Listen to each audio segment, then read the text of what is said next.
Halo semuanya, kembali di Pintu Hikmah. Semoga kalian semua selalu dalam keadaan baik ya. Buat kalian yang baru mampir, jangan lupa subscribe dan like kalau kamu suka konten Pintu Hikmah.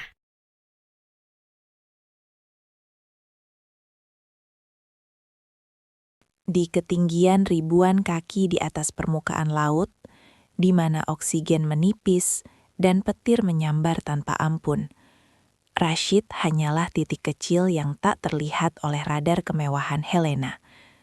Sebagai direktur telekomunikasi yang memegang kendali jutaan koneksi, Helena melihat Rashid tak lebih dari sekrup berkarat, seorang tukang baut yang tak pantas bersanding dengan kemegahan teknologi yang ia pimpin. Namun, semesta memiliki cara kejam untuk memutarbalikkan nasib. Ketika bencana besar melumpuhkan seluruh jaringan nasional dan mengancam ribuan nyawa, arogansi Helena diuji oleh keberanian sunyi Rashid. Di bawah gemuruh badai yang mematikan, sebuah tantangan keji terucap, menjadi awal dari pengorbanan darah yang akan menghantui sisa hidup sang direktur angkuh selamanya.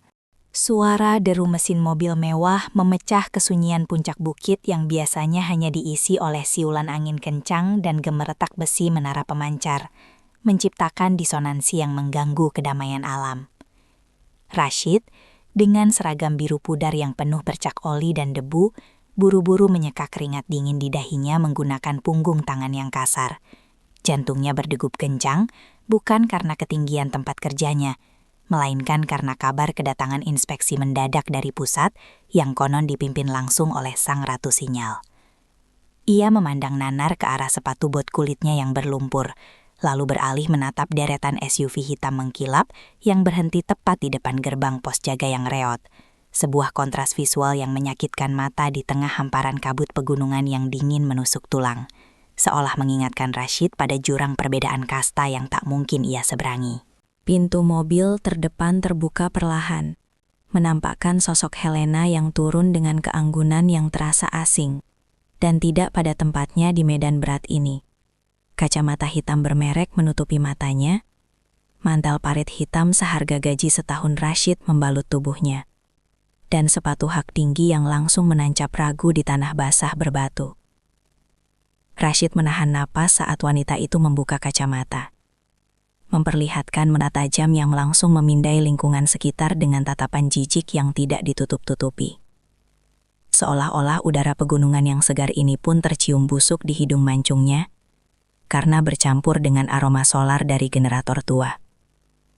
Para asisten berlarian memayungi dan membukakan jalan agar sang direktur tidak tersentuh elemen alam. Sementara Rashid melangkah maju dengan canggung, meremas helm keselamatan kuning yang sudah lecet di tangannya, bersiap melakukan sambutan standar prosedur yang sudah ia hafal di luar kepala, meski bibirnya terasa keluh dan gemetar. Bencana kecil itu terjadi dalam hitungan detik ketika Rashid dengan niat tulus menjalankan protokol keselamatan bagi setiap tamu yang memasuki area berbahaya, menyodorkan helm cadangan ke arah Helena sambil sedikit membungkuk hormat sebagai tanda kesopanan. Tanpa ia sadari, sisa pelumas hitam pekat yang masih basah di ujung sarung tangannya menetes jatuh karena gravitasi, bukan mengenai kulit halus sang direktur, melainkan mendarat tepat di ujung sepatu desainer Italia yang dikenakan Helena, menciptakan noda hitam legam di atas permukaan kulit yang semula tanpa celah. Waktu seakan berhenti berputar ketika mata semua orang tertuju pada noda hitam kecil itu, dan Rashid merasakan darahnya berdesir dingin, menyadari bahwa ia baru saja melakukan kesalahan fatal di hadapan orang yang memegang nasib ribuan karyawan di ujung jarinya. Sebuah kesalahan sepele yang di mata orang kaya adalah dosa tak terampuni. Reaksi Helena meledak seketika, bukan dengan teriakan histeris yang memalukan, melainkan dengan sentakan mundur yang dramatis, dan kibasan tangan yang menepis helm di tangan Rashid, hingga benda itu terlempar dan menggelinding jatuh ke kubangan tanah berlumpur. Menjijikan! Desisnya tajam dengan nada rendah yang penuh penekanan.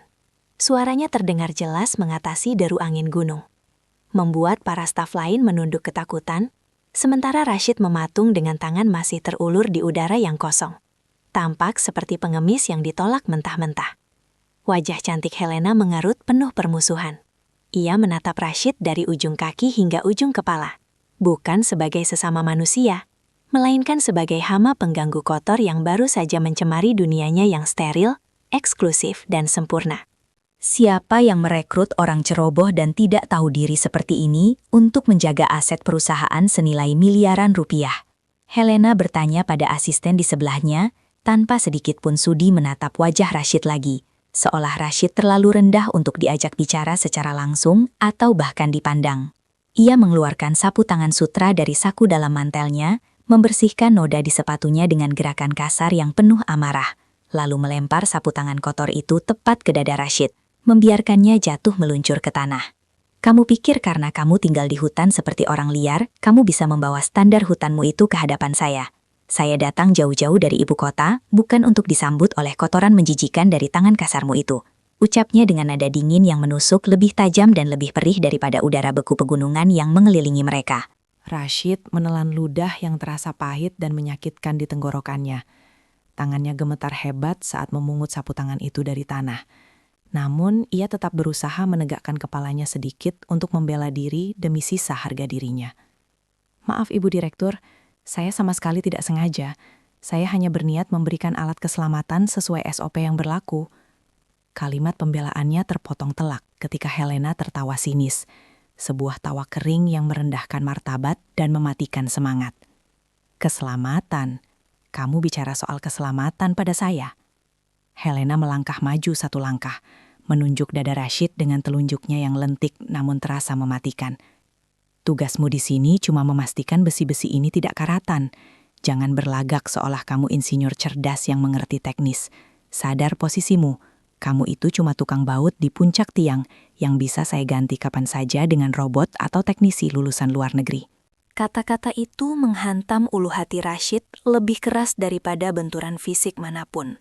Meruntuhkan kebanggaan kecil yang selama ini ia miliki atas pekerjaannya, menjaga sinyal agar tetap hidup bagi desa-desa terpencil di lembah bawah sana.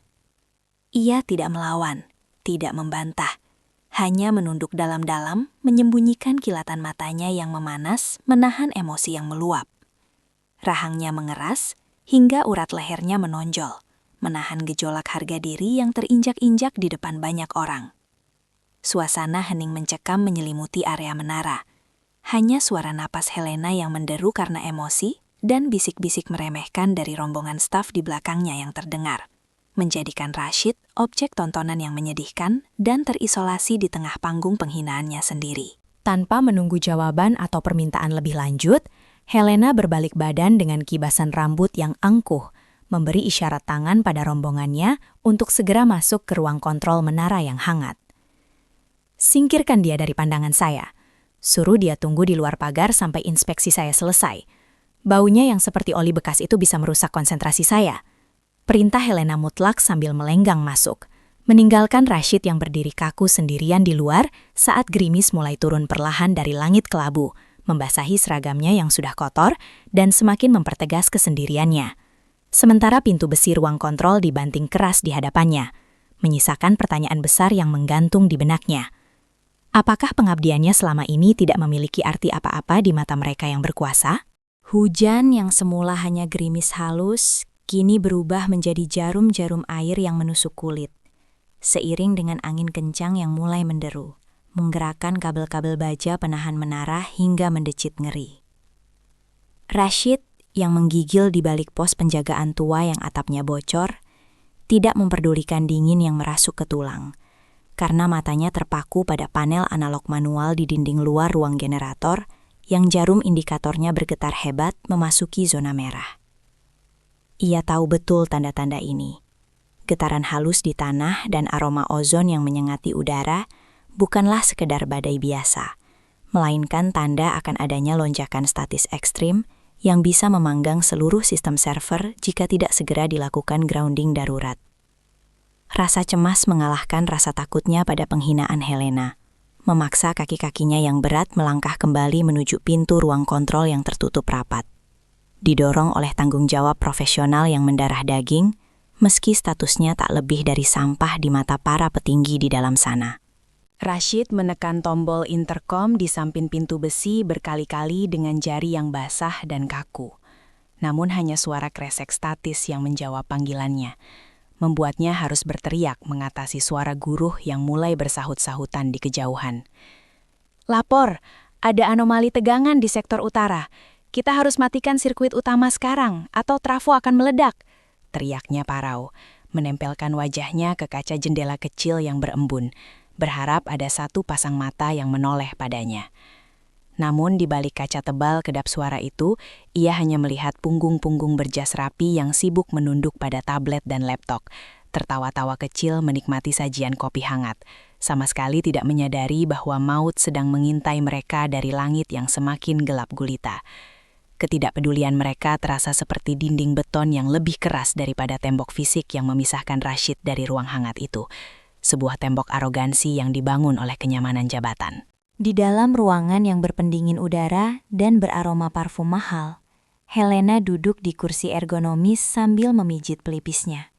Merasa terganggu bukan oleh badai di luar, melainkan oleh presentasi staf lokal yang menurutnya membosankan dan tidak visioner. Ia melirik sekilas ke arah jendela saat mendengar gedoran samar, melihat wajah Rashid yang basah kuyup dan terdistorsi oleh kaca. Namun ia hanya mendengus kesal, menganggapnya sebagai gangguan visual yang merusak estetika rapat penting ini. "Kenapa orang itu masih di sana? Suruh dia menyingkir ke gudang belakang. Tingkahnya yang sok panik itu membuat mood saya berantakan." Perintah Helena pada asisten pribadinya tanpa menoleh lagi. Lebih tertarik pada grafik profit kuartal yang terpampang di layar proyektor, daripada peringatan bisu dari alam yang dibawa oleh si penjaga menara.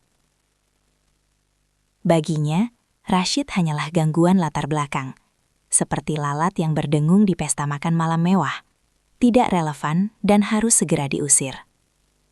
Pintu samping terbuka kasar, bukan untuk menyambut Rashid masuk, melainkan memunculkan sosok asisten manajer berwajah masam yang langsung mendorong dada Rashid agar menjauh dari area VIP. "Heh, tukang baut, kamu tuli atau bodoh? Ibu direktur bilang jangan ganggu. Kamu mau cari muka dengan pura-pura sibuk saat ada bos besar, hah?" Bentak asisten itu. Suaranya penuh nada meremehkan yang meniru gaya bosnya, seolah menindas orang kecil adalah satu-satunya cara untuk merasa memiliki kekuasaan. Rashid berusaha menahan pintu agar tidak ditutup kembali. Napasnya memburu. "Pak, dengarkan saya. Ini bukan cari muka. Lihat indikator grounding di panel luar. Angkanya sudah di atas ambang batas. Kalau petir menyambar radius 1 kilometer saja, seluruh sistem transmisi nasional yang terhubung ke sini akan hangus." Asisten itu tertawa mengejek, sebuah tawa yang terdengar sangat sumbang di tengah gemuruh langit yang semakin mendekat, lalu menunjuk ke arah server canggih di dalam ruangan yang lampu-lampunya masih berkedip hijau tenang. "Jangan menakut-nakuti orang berpendidikan dengan tahayul kampungmu. Sistem kita ini buatan Jerman, otomatis dan anti badai. Beda dengan otakmu yang manual." Hinaannya meluncur mulus, menafikan pengalaman bertahun-tahun Rashid yang hidup menyatu dengan ritme menari ini. Ia menepis tangan Rashid yang mencengkram kusen pintu, membuat pria itu terhuyung mundur ke genangan lumpur, lalu membanting pintu besi itu kembali hingga tertutup dengan suara dentuman logam yang final. Rashid berdiri terpaku, air hujan mencuci wajahnya yang memerah karena amarah dan frustrasi, menyadari bahwa peringatannya baru saja dibungkam oleh ego birokrasi yang lebih tebal dari baja pelindung menara. Langit di atas mereka kini bukan lagi kelabu, melainkan ungu pekat yang mengerikan. Awan cumulonimbus bergulung-gulung membentuk pusaran raksasa tepat di atas ujung menara pemancar, seolah menara besi itu adalah jari telunjuk yang menantang kemarahan Tuhan. Rashid berlari kembali ke ruang generator, mencoba melakukan apapun yang bisa ia lakukan secara manual dengan peralatan seadanya. Tangannya yang gemetar memutar katup pengaman tua yang berkarat, berusaha mengalirkan kelebihan muatan ke tanah, meski ia tahu itu usaha yang nyaris sia-sia, tanpa pemutusan arus utama dari dalam.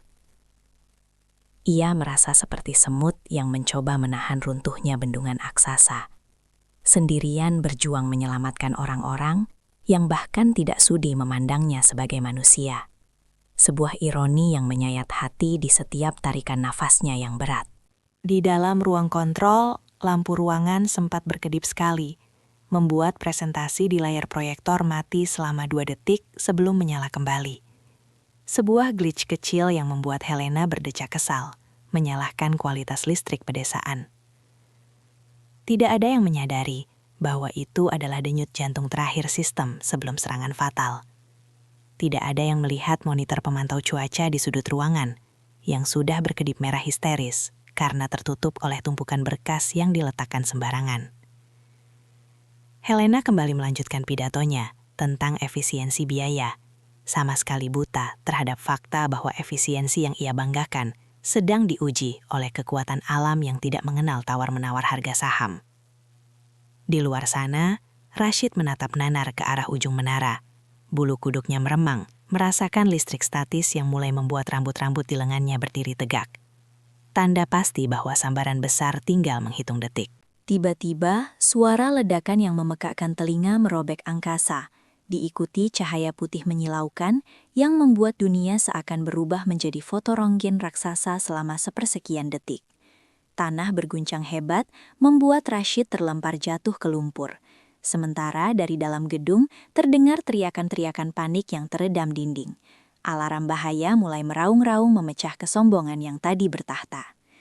Rashid mendongak dengan pandangan kabur oleh air hujan, melihat asap hitam mulai mengepul tipis dari kotak panel utama di dinding luar gedung. Namun matanya membelalak ngeri saat melihat indikator tekanan server yang jarumnya patah karena lonjakan beban yang tak tertahan. Bencana yang ia takutkan telah dimulai, dan mereka yang di dalam sana baru saja kehilangan kendali atas segalanya, meninggalkan satu pertanyaan mengerikan: siapa yang akan menjadi tumbal untuk kesalahan fatal ini? Kegelapan total yang tiba-tiba menyergap ruang kontrol terasa jauh lebih mencekam daripada malam terpekat di hutan rimba. Mengubah bunker teknologi canggih itu menjadi peti mati besi yang sesak dan berbau hangus isolator terbakar. Jeritan panik para staf berdasi saling bersahutan, beradu dengan bunyi alarm cadangan yang meraung-raung pilu seperti binatang sekarat. Sementara cahaya merah redup dari lampu darurat berkedip-kedip menyeramkan, menciptakan bayangan-bayangan panjang yang menari liar di dinding, seolah mengejek arogansi mereka yang baru saja runtuh seketika. Helena terpaku di kursinya. Matanya terbelalak menatap layar raksasa di dinding yang kini hanya menampilkan no signal dengan font merah darah yang berkedip statis. Sebuah pemandangan horor bagi seorang ratu telekomunikasi yang hidupnya bergantung pada konektivitas. Jantungnya serasa berhenti berdetak ketika ia menyadari bahwa kesunyian digital ini bukan hanya terjadi di ruangan ini, melainkan merambat cepat ke seluruh negeri bagaikan virus mematikan yang melumpuhkan nadi kehidupan jutaan orang. Situasi berubah menjadi neraka duniawi ketika satu persatu laporan kerusakan masuk melalui saluran radio frekuensi rendah yang masih tersisa, membawa kabar buruk yang membuat lutut siapapun lemas seketika. Jaringan perbankan nasional lumpuh total, sistem navigasi penerbangan buta arah di tengah badai, dan yang paling mengerikan, saluran komunikasi darurat untuk penanggulangan bencana di wilayah pesisir terputus tepat saat peringatan dini tsunami berbunyi. Wajah Helena yang semula angkuh kini memucat pasi seperti mayat. Keringat dingin luntur menghapus riasan mahalnya. Tangannya gemetar hebat saat mencoba menyalakan ponsel satelit yang ternyata juga mati total. Membuatnya sadar bahwa ia sedang terisolasi di puncak gunung dengan bencana nasional di pundaknya. Ia menatap para insinyur lulusan luar negeri yang kini tampak seperti anak ayam kehilangan induk, mengetik sembarangan di keyboard mati dengan jari gemetar. Kepanikan mereka menelanjangi ketidakmampuan mereka menghadapi krisis nyata di luar simulasi komputer. Lakukan sesuatu, nyalakan lagi. Saya tidak menggaji kalian mahal-mahal untuk melihat layar kosong. Teriak Helena histeris, suaranya pecah karena frustrasi yang memuncak, memecahkan gelas kristal di mejanya ke lantai hingga berkeping-keping. Kepala teknisi senior yang tadi meremehkan Rashid kini menunduk dalam, wajahnya basah oleh keringat ketakutan. Maaf Bu, sistem proteksi otomatis gagal total, search arrester jebol dan membakar motherboard utama. Kita butuh suku cadang baru yang harus diterbangkan dari Jerman sekarang juga. Jawaban itu terdengar seperti vonis mati di telinga Helena. Ia tahu betul, tidak ada pesawat yang bisa mendarat dalam badai seganas ini, dan menunggu bantuan berarti membiarkan kekacauan sosial meledak di bawah sana. Egonya retak 1000. Ia merasa dinding-dinding ruangan itu menghimpitnya, meremas harga dirinya hingga menjadi debu tak berarti di hadapan kegagalan fatal yang akan menghancurkan nama baik keluarganya selamanya.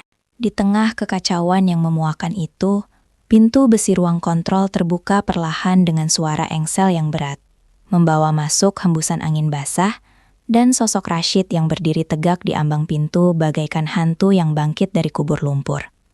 Air hujan menetes deras dari ujung seragamnya, membentuk genangan kecil di lantai karpet yang mahal. Namun kali ini tidak ada satupun orang yang berani mengusirnya atau menghina penampilannya yang kotor. Tatapan Rashid tidak lagi menunduk, melainkan tajam dan dingin menyapu seisi ruangan. Ia melangkah masuk dengan tenang melewati para staf yang panik, langsung menuju panel distribusi listrik tua di sudut ruangan yang selama ini dianggap barang rongsokan oleh tim Helena. Kehadirannya membawa aura otoritas alamiah yang membungkam keributan. Seolah singa jantan yang kembali ke sarangnya untuk membereskan kekacauan yang dibuat oleh hiena-hiena bodoh. Kalian tidak butuh suku cadang dari Jerman. Suara Rashid terdengar berat dan tenang, kontras dengan histeria di sekelilingnya. Tangannya dengan cekatan membuka casing panel tua itu dan menunjuk deretan kabel tembaga yang menghitam. Sistem digital kalian memang hangus, tapi jalur transmisi analog tua ini masih utuh, karena ia terpisah dari sirkuit utama. Ini satu-satunya jalan belakang untuk membypass sinyal darurat. Para teknisi ternganga, saling pandang dengan ragu, namun tak ada yang berani membantah fakta teknis yang terpampang jelas di depan mata mereka. Rashid menoleh ke arah Helena yang masih mematung. Tatapan mereka bertemu dalam satu garis lurus ketegangan, di mana sang penjaga menara rendahan kini memegang kunci jawaban yang dicari-cari oleh sang direktur agung. Helena menelan ludah dengan susah payah. Gengsinya bertarung hebat dengan akal sehatnya. Ia ingin sekali membentak Rashid agar diam, namun bayangan kehancuran karirnya memaksanya untuk menelan empedu pahit kekalahan. Kalau memang bisa, kenapa kamu diam saja dari tadi? Cepat kerjakan, sambungkan kabel sialan itu di sini. Perintahnya masih mencoba mempertahankan sisa-sisa dominasi suaranya yang mulai goyah. Rashid menggelang pelan, sebuah senyum miris tersungging di bibirnya yang pucat. Tidak semudah itu, Nyonya Direktur. Menyambung di sini percuma, kalau jumper di antena puncak menara masih putus. Ia menunjuk ke langit-langit, mengisyaratkan posisi puncak menara yang kini sedang diselimuti awan petir mematikan di luar sana. Sistem bypass ini manual. Harus ada orang yang naik ke puncak, membuka kotak sekring di ketinggian 80 meter, dan menahan tuasnya secara fisik sampai ribut sistem selesai. Kesunyian yang mencekam jatuh di ruangan itu. Lebih berat dari sebelumnya, karena semua orang tahu arti kalimat Rashid. Memanjat menara besi setinggi itu di tengah badai petir adalah misi bunuh diri yang gila. Wajah para teknisi pucat pasi, mereka mundur selangkah secara naluriah. Tidak ada satupun yang berani mengajukan diri. Bahkan untuk menatap mata Helena pun mereka tak sanggup. Helena memandang berkeliling, mencari pahlawan di antara staf bergaji tingginya, namun yang ia temukan hanyalah pengejut-pengejut berjas yang gemetar ketakutan, membuatnya sadar betapa rapuhnya kekuasaan yang ia banggakan selama ini.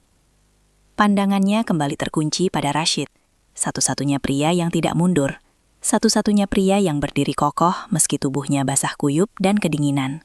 Waktu terus berjalan tanpa ampun. Lampu indikator baterai cadangan mulai berkedip merah cepat, menandakan sisa daya tinggal hitungan menit sebelum pemadaman total permanen terjadi. Helena merasa terpojok ke sudut ring. Napasnya memburu. Ia sadar, ia harus mengemis pada pria yang tadi ia ludahi harga dirinya atau membiarkan segalanya hancur lebur. Ia mendekati Rashid. Langkahnya gontai, namun matanya menyala oleh keputusasaan yang berbahaya. Menatap pria itu bukan lagi sebagai bawahan, melainkan sebagai satu-satunya tiket lotre untuk menyelamatkan nyawanya sendiri. "Berapa harganya?" tanyanya dengan suara serak, mencoba membeli keberanian Rashid dengan logika transaksional yang ia pahami. "Sebut angka berapa saja, asal kamu naik sekarang dan hidupkan jaringan itu. Saya bayar 10 kali lipat gaji seumur hidupmu." Rashid hanya menatapnya datar, tidak tergiur sedikit pun, membuat Helena semakin frustrasi dan siap melepaskan kartu terakhirnya yang paling kejam. Tawaran uang yang diucapkan Helena menggantung di udara yang sesak. Terdengar sangat konyol dan tidak pada tempatnya di tengah situasi hidup dan mati ini. Seolah nyawa manusia bisa ditukar tambah layaknya pulsa telepon. Rashid menatap wajah cantik di depannya, yang kini terdistorsi oleh kepanikan. Namun ia tidak melihat sedikit pun rasa kemanusiaan di sana. Hanya ego raksasa yang sedang berjuang untuk tidak runtuh. Ia menggeleng perlahan. Bukan karena jual mahal, melainkan karena ia tahu betul resiko apa yang menantinya di luar sana. Memanjat struktur besi setinggi 80 meter saat ion positif dan negatif sedang bertumbukan di udara, sama saja dengan menawari malaikat maut untuk datang menjemput lebih awal. "Simpan uang Anda, Nyonya," jawab Rashid dengan nada datar namun menekan. Matanya beralih ke layar monitor yang mati, membayangkan ribuan pasien di rumah sakit yang ventilatornya mungkin berhenti bekerja karena putusnya jaringan komunikasi data. Di atas sana, uang sebanyak apapun tidak akan bisa menjadi isolator petir. Dan saya tidak berniat mati konyol hanya untuk memperkaya portofolio saham Anda yang sedang anjlok. Penolakan itu menyulut sumbu kemarahan Helena yang sudah pendek. Ia merasa dipermainkan oleh bawahan yang seharusnya bersujud syukur, diberi kesempatan mengubah nasib kemiskinannya. Wajahnya memerah padam menahan amarah. Ia melangkah maju hingga jarak wajah mereka hanya tinggal beberapa sentimeter, mengabaikan etika profesional demi menekan mental laki-laki yang berani menentangnya. "Jangan sok suci kamu," desis Helena penuh racun. Jari telunjuknya menanjap keras di dada bidang Rashid yang terbungkus seragam basah. "Kamu pikir saya tidak tahu orang macam kamu? Kamu pasti sedang menaikkan harga tawar, kan? Kamu menikmati melihat saya, seorang direktur utama, memohon-mohon pada teknisi rendahan sepertimu?" Tuduhan itu meluncur tanpa filter, membuktikan betapa butanya Helena terhadap ketulusan.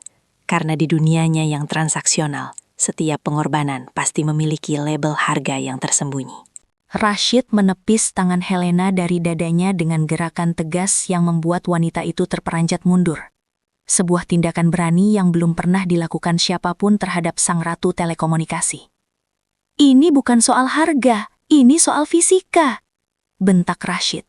Suaranya menggelegar mengalahkan suara guntur di luar, membuat para staf lain menciut ketakutan di sudut ruangan. Logam basah, angin 60 knot, dan potensi sambaran petir jutaan volt. Siapapun yang naik ke sana adalah orang gila yang sudah bosan hidup. Namun Helena sudah tidak bisa lagi berpikir rasional. Kepanikan karena bayangan kehancuran karir dan tuntutan hukum membuatnya gelap mata. Ia butuh kambing hitam atau pahlawan. Dan ia tidak peduli mana yang akan ia dapatkan asalkan masalahnya selesai. Ia menatap Rashid dengan tatapan yang menyala-nyala. Sebuah ide gila dan kejam melintas di benaknya. Sebuah pertaruhan terakhir untuk memancing ego laki-laki di hadapannya. Helena menarik napas panjang, menegakkan punggungnya kembali ke postur angkuh yang menjadi tamengnya, lalu mengucapkan kalimat yang akan menjadi kutukan bagi mereka berdua. Ia tersenyum miring, senyum yang meremehkan sekaligus menantang. Matanya menatap tajam ke manik mata Rashid seolah ingin menelanjangi jiwanya. "Baik, kalau uang tidak mempan untuk orang suci sepertimu, bagaimana kalau kita bertaruh dengan sesuatu yang lebih tinggi?" Suaranya lantang, senaja ia keraskan agar didengar oleh seluruh saksi mata di ruangan itu. "Kalau tangan kasarmu itu bisa menghidupkan jaringan ini, aku akan menikahimu, meski aku yakin kamu jatuh duluan." Kalimat itu meluncur tajam seperti pedang, sebuah penghinaan yang dibungkus janji manis namun berbisa, merendahkan kemampuan Rashid sekaligus meragukan takdir hidupnya. Ruangan itu mendadak hening total, seolah oksigen tersedot habis keluar, meninggalkan para staf yang ternganga tak percaya mendengar atasan mereka mempertaruhkan pernikahan sakral demi sebuah sinyal. Itu adalah bentuk penghinaan tertinggi. Helena begitu yakin Rashid akan gagal atau mati, sehingga ia berani menjanjikan dirinya sendiri sebagai hadiah yang mustahil, seolah Rashid hanyalah anjing yang disuruh melompati jurang api demi tulang yang takkan pernah bisa ia gigit. Rashid terpaku sesaat, merasakan darahnya mendidih naik ke kepala. Kalimat itu bukan sekedar tantangan, tapi ludah di wajah harga dirinya sebagai laki-laki. Ia menatap wanita itu, mencari setitik penyesalan, tapi yang ia temukan hanya tatapan dingin yang menantang, tatapan yang berkata, "Buktikan kalau kamu bukan sampah." Perlahan, ekspresi Rashid berubah dari kemarahan menjadi ketenangan yang menakutkan. Rahangnya mengeras hingga otot-otot wajahnya menegang kaku. Ia tidak menjawab dengan kata-kata kasar, melainkan mengangguk pelan sekali. Sebuah anggukan yang memiliki bobot janji seberat gunung batu di belakang mereka. "Saya terima tantangannya," ucapnya lirih namun jelas. Suaranya bergetar bukan karena takut, melainkan karena menahan gejolak emosi yang meluap-luap. "Ingat kata-kata Anda, Nyonya. Siapkan gaun terbaik Anda, atau siapkan keranda untuk saya, karena saya tidak akan turun sebelum lampu hijau di panel itu menyala." Keputusan itu diambil bukan karena cinta, melainkan karena pembuktian harga diri seorang laki-laki yang sudah diinjak terlalu dalam. Sebuah nekat yang lahir dari rasa sakit hati yang teramat sangat. Tanpa membuang waktu lagi, Rashid berbalik badan menuju lemari peralatan darurat. Gerakannya cepat dan efisien, meski tangannya sedikit gemetar saat mengenakan sabuk pengaman tubuh full body harness yang sudah agak usang. Ia mengaitkan 2 buah karabiner besar dari baja ke pinggangnya, memasukkan kunci pas besar dan obeng isolator ke dalam kantong peralatan. Setiap bunyi logam yang beradu terdengar seperti lonceng kematian yang sedang bersiap berbunyi. Ia mengambil helm kuningnya yang tadi sempat jatuh ke lumpur, mengusapnya sekilas, lalu mengenakannya dengan mantap, menutupi matanya yang kini memancarkan tekad baja. Tidak ada lagi Rashid si penjaga menara yang ramah. Yang ada kini hanyalah seorang prajurit yang siap maju ke medan perang tanpa harapan pulang, didorong oleh tantangan wanita yang meremehkannya. Rashid berjalan menuju pintu keluar tanpa menoleh lagi ke belakang. Langkah kakinya berat beradu dengan lantai. Sementara Helena berdiri mematung di tempatnya, dengan dada bergemuruh, mulai menyadari kegilaan dari ucapannya sendiri. Namun gengsinya menahan kakinya untuk mengejar. Tangan Rashid menekan tuas pintu, dan seketika angin badai menerobos masuk dengan ganas, membawa air hujan yang langsung menampar wajahnya, seolah alam semesta sedang berteriak padanya untuk mundur. Namun Rashid justru melangkah keluar, menembus dinding hujan, membiarkan pintu besi itu tertutup perlahan di belakangnya, memisahkan dunia hangat yang aman dengan neraka basah yang akan ia daki. Melalui kaca jendela yang berembun, Helena melihat bayangan punggung Rashid yang mulai kabur ditelan kegelapan dan kabut. Dan untuk pertama kalinya malam itu, rasa takut yang sesungguhnya menyelinap masuk ke dalam hatinya. Bagaimana jika pria itu benar-benar menepati janjinya dengan nyawa? Angin badai di ketinggian 80 meter terasa bukan lagi seperti udara yang bergerak, melainkan seperti pukulan-pukulan palu godam tak pasat mata yang menghantam tubuh Rashid dari segala arah tanpa ampun. Setiap pijakan di anak tangga besi yang licin terasa seperti pertaruhan nyawa. Jari-jarinya yang kaku dan mati rasa mencengkram besi dingin itu sekuat tenaga, hingga kuku-kukunya berdarah di balik sarung tangan yang sudah sobek. Hujan menampar wajahnya dengan brutal, mengaburkan pandangan, dan membuat napasnya tersengal berat, seolah paru-parunya diisi oleh air dan es. Namun ia terus memanjat naik inci demi inci, didorong oleh harga diri yang terluka. Di bawah sana, menara ini terlihat kokoh, tapi di puncak ini, struktur baja raksasa itu berayun-ayun mengerikan di tiup angin, membuat perut Rashid mual hebat karena vertigo yang menyerang. Namun, bayangan tatapan meremehkan Helena memaksanya mengunci rasa takut itu dalam-dalam. Sesampainya di platform teratas, Rashid dihadapkan pada kotak panel sekering utama yang tertutup rapat oleh karat dan es. Posisinya sangat terbuka dan menjadi titik tertinggi yang paling diincar oleh lidah-lidah petir di sekelilingnya. Ia mengeluarkan kunci pas dari pinggangnya dengan tangan gemetar, memukul gembok tua itu berkali-kali sambil berteriak melampiaskan rasa sakit di bahunya yang terkilir saat menahan hempasan angin tadi. Udara di sekitarnya mendesis bising. Bau ozon tercium sangat pekat hingga terasa logam di lidahnya. Tanda bahwa muatan listrik di udara sudah jenuh dan siap meledak kapan saja. Rambut-rambut di tengkuknya berdiri tegak. Kulitnya terasa gatal seolah ribuan semut api merayap di sekujur tubuhnya. Alam semesta sedang memberinya peringatan terakhir untuk mundur atau mati. Namun Rashid justru membuka kotak panel itu paksa, melihat tuas bypass yang macet dan menyadari ia harus menahannya dengan tangan kosong agar sirkuit bisa terhubung sempurna. Di ruang kontrol yang gelap gulita, Helena berdiri terpaku di depan jendela kaca besar. Matanya tak berkedip menatap titik kecil di puncak menara yang sesekali terlihat jelas saat kilat menyambar. Hatinya berdegup kencang bukan karena takut kehilangan jabatannya lagi, melainkan karena rasa ngeri membayangkan manusia yang sedang ia korbankan di atas sana demi egonya sendiri. Tiba-tiba, lampu indikator di panel server berkedip kuning satu kali, tanda ada arus masuk yang tidak stabil, membuat seluruh staf menahan napas menunggu keajaiban atau bencana. Dia melakukannya. Dia benar-benar gila, bisik kepala teknisi dengan suara tercekat, menyadari bahwa Rashid sedang melakukan prosedur manual yang melanggar semua hukum keselamatan kerja. Helena meremas tangannya sendiri hingga memutih. Rasa bersalah mulai merayap naik mencekik lehernya. Namun ia terlambat menyadari bahwa taruhan yang ia buat bukanlah permainan kata-kata belaka. Detik penentuan itu datang bersamaan dengan suara ledakan yang lebih keras dari bom manapun. Ketika Rashid menekan tuas bypass dengan sekuat tenaga, menghubungkan jalur sirkuit yang terputus dengan tubuhnya sendiri sebagai jembatan grounding terakhir. Langit terbelah menjadi dua oleh cahaya putih yang menyilaukan mata. Sebuah sambaran petir raksasa menghantam tepat di ujung penangkal petir di mana Rashid berdiri, mengalirkan jutaan volt listrik melalui struktur menara dan tubuhnya. Rashid tidak sempat berteriak. Rasa sakitnya hilang dalam sekejap digantikan oleh kekosongan putih yang mutlak. Tubuhnya terpental hebat dari pijakan seperti boneka kain yang dibuang. Tali pengaman di pinggangnya putus seketika karena panas ekstrim yang melelehkan baja karabiner. Gravitasi mengambil alih sisanya, menarik tubuh hangus sang pahlawan jatuh meluncur bebas menembus kegelapan malam. Sementara di saat yang bersamaan, seluruh lampu di ruang kontrol menyala terang benderang. Sistem online, sinyal kembali 100%.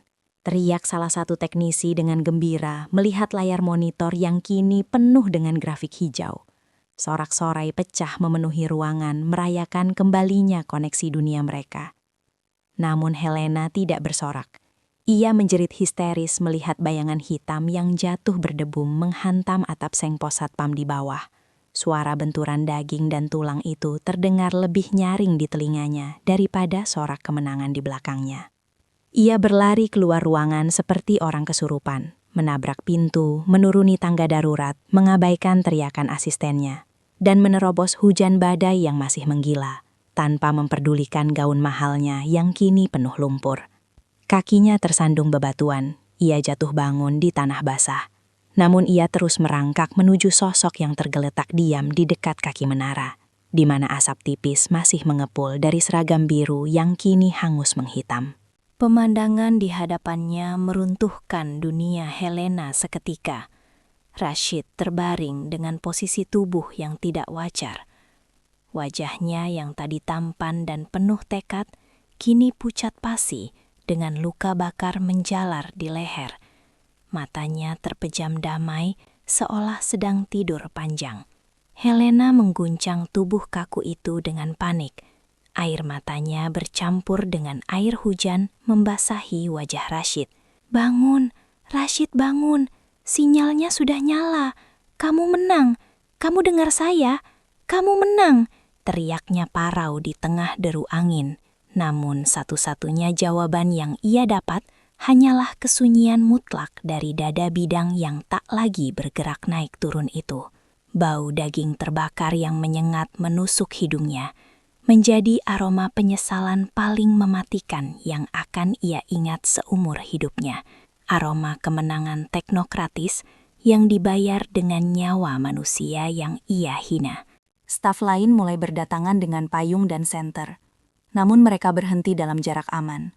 Menunduk hening menyaksikan direktur angkuh mereka memeluk mayat teknisi rendahan di tengah lumpur yang kotor.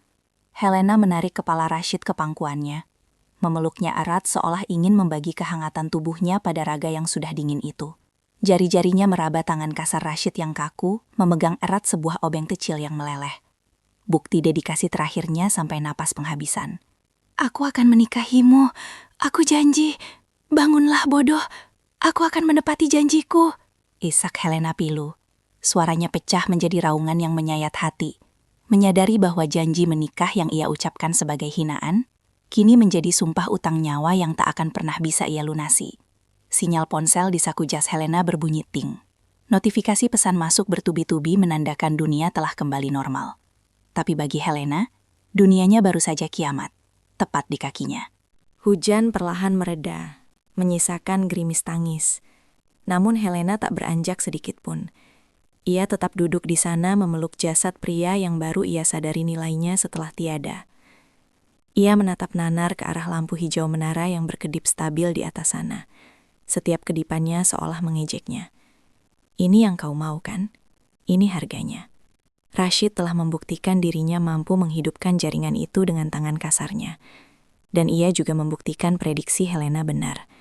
Dia jatuh duluan. Jatuh dari ketinggian untuk selamanya. Meninggalkan Helena yang hidup dalam penjara penyesalan abadi di puncak karirnya yang kini terasa hampa dan berlumuran darah. Di layar ponsel Helena yang menyala di tanah, terlihat headline berita. Jaringan pulih, Direktur Helena dipuji sebagai penyelamat krisis. Sebuah pujian palsu yang terasa seperti pisau yang mengiris jantungnya. Karena sang penyelamat sejati kini terbujur kaku dalam pelukannya yang terlambat.